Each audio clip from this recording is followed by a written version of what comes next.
ဒိုင်နိုဆောခေတ်ထဲကအခုချိန်ထိအသက်ရှင်ကျန်ရှိနေစေသတ္တဝါများလွန်ခဲ့တဲ့နှစ်ပေါင်းတန်း66တန်းခန့်ကဒိုင်နိုဆောတွေမျိုးတုံးသွားခဲ့ပေမဲ့သူတို့နဲ့တစ်ခေတ်တည်းမှာနေထိုင်ခဲ့တဲ့သတ္တဝါအချို့ကတော့အခုချိန်ထိကမ္ဘာပေါ်မှာအသက်ရှင်နေစေဖြစ်ပါတယ်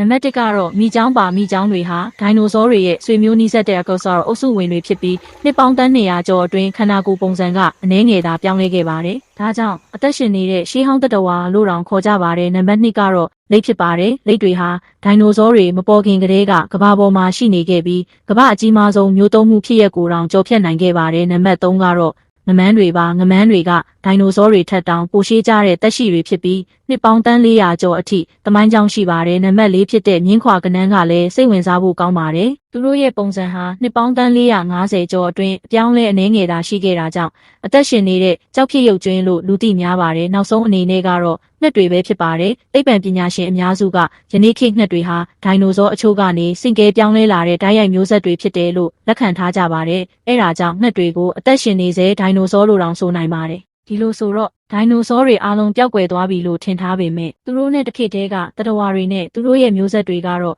ဒီနေ့အထိကမ္ဘာပေါ်မှာဆက်လက်ရှင်သန်နေသေးပါပဲအခုလိုစိတ်ဝင်စားစရာဗီဒီယိုတွေကိုဆက်ကြည့်ဖို့ကျွန်တော်ရဲ့ channel ကို like နဲ့ follow လေးလုပ်ထားဖို့မမေ့ပါနဲ့အားလုံးကိုကျေးဇူးတင်ပါတယ်